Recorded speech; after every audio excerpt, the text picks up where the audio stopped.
Hello, this is 1-1 negative exponent notes. So before we start learning about negative exponents, we have to know what an exponent is. So an exponent is just another way of writing repeated multiplication.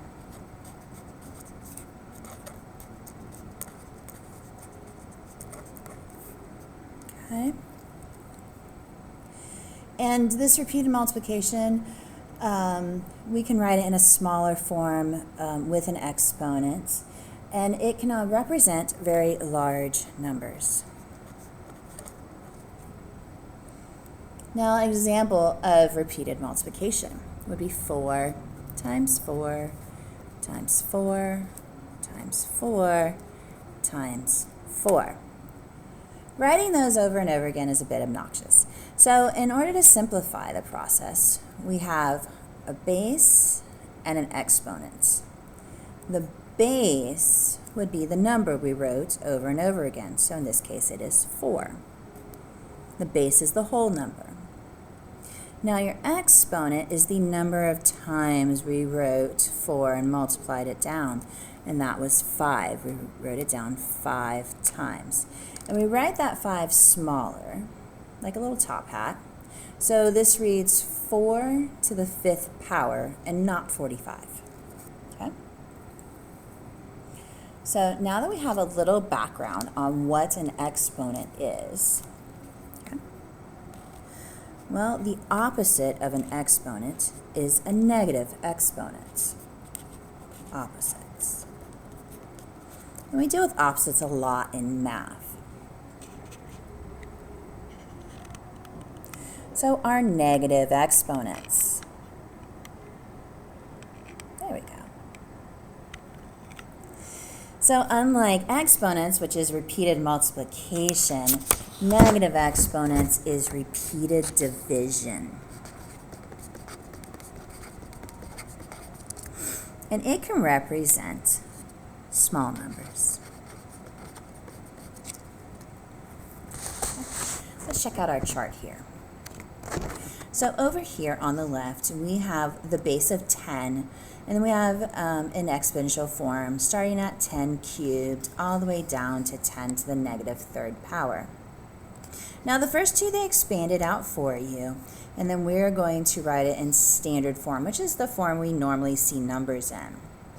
So 10 cubed is 10 times 10 times 10, or 1,000.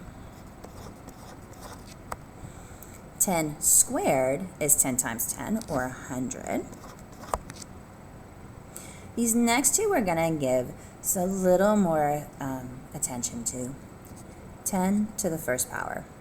Now, normally, we don't write anything to the 1st power, and you only see it when you're mathing numbers with exponents. Because any base to a whole number, to a number 1, okay, so you have a base of 10 and the exponent of 1, is just the base number itself. So 10 to the 1st power is 10. Now 10 to the 0 power, I want you to put an arrow next to this one, 10 to the 0 power, because this one is going to come in handy and be important in your life on the assignments. Okay, so 10 to the 0 power. There's a 0 power rule. Any base, doesn't matter what it is, in this case it's 10, but any base, no matter what it is, if it is to the power of 0, it equals the whole number 1. Okay? Now we get into our negative exponents. 10 to the negative 1st power is 1/10.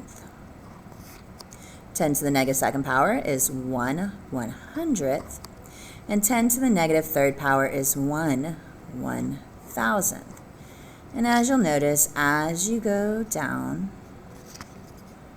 your chart each time, you are dividing by the base number of 10. Each time we go down. Okay. Now the negative exponents, all right?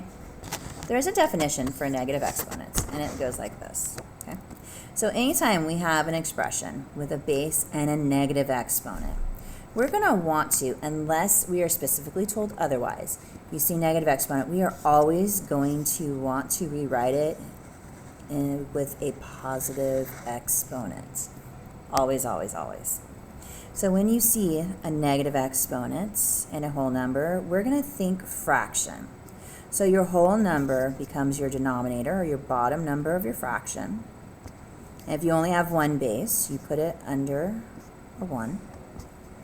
And then the exponent is going to stay a 3, but we drop the negative. Because that negative exponent to the 6th base is telling you the 6 doesn't want to be a whole number. And your other option is a fraction. So there is a summary for today.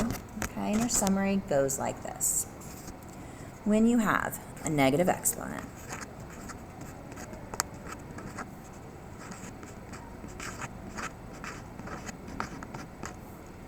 you are going to think fraction. Okay? Anytime you see a negative exponent, you're going to think fraction, because that is telling you the base does not want to be in the location it currently is. And in our case, it didn't want to be a whole number. So when you have the entire front filled out, we're going to turn this over. And we have 2 more examples on the back. Okay? So this will be the one time where we write something with a negative exponent, because it's going to specifically tell us to express the fraction 1 over 4 to the 5th power using a negative exponent. Negative exponent is the opposite of an exponential form. So it gives it to us right here.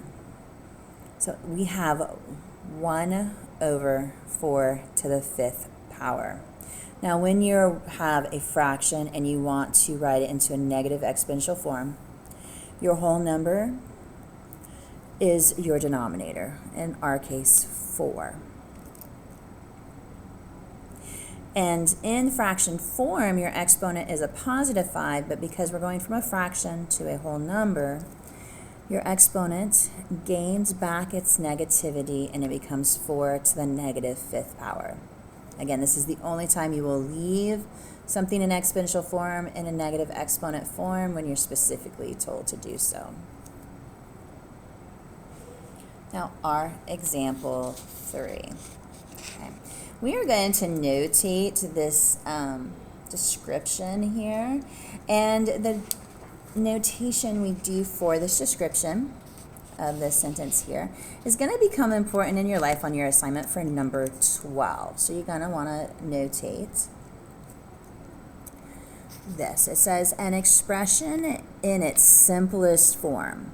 So if you see an expression, which is just an equation without an equal sign, and you're needing to know and check off if it's in its simplest form, well, it has to follow 2 rules. Okay, it has to have 2 rules it follows. The first one is it contains no like bases. Okay, so you can't have twin bases or triplet bases. You can't have bases that are the same level or the same number, letter or same number. They all have to be different. So no like bases. And it's a very important word there, and. No negative exponents.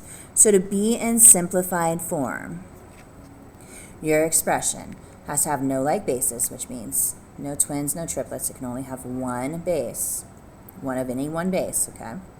And no negative exponents. So let's practice this in this one. Most of these are done for you because this is 1-1. It's our very first set of notes, so I made it a little easier for us. All right, but let's go through it. So our original expression is 5 cubed times 5 to the negative 5th power. So there are twin bases, 2 5s. Okay, we're going to combine, these are like terms, so we're going to combine them. You have twin bases, you only get to keep 1. So they kept 1 here. Now these bases are multiplied, and so we are going to add our exponents here, and that's what they did, 3 plus a negative 5. All right, So they brought down their 1 base of 5, and then you have 3 positives plus 5 negatives. You have more negatives than positives, so your answer is going to be negative, and it's going to be a negative 2. So right now we have 5 to the negative 2 power, and your exponent is negative. Okay?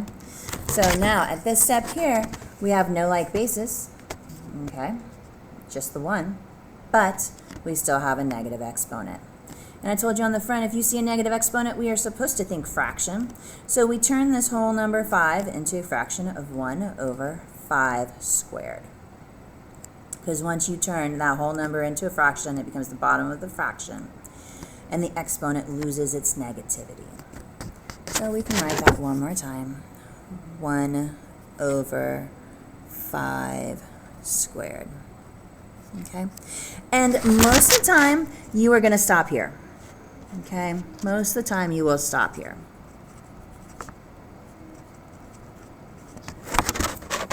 In the fraction form. Okay? If you see something cubed and it's above, the base is above number 5, if it's to the 4th power, the 5th power, the 6th power, any of those larger powers, leave it in this fraction format. All right? But in our class, we do learn the first 15 perfect squares. 5 squared is one you're going to learn today. So 1 over 5 squared. 5 squared is 5 times 5. Okay? So 5 squared is 5 times 5. So 5 squared is 25. So if and only if your denominator is squared and the denominator is 1 through 15, only then would you take it to this very next step. When in doubt, leave it as a fraction. Okay, when in doubt, leave it as a fraction. All right, that is it for today's notes.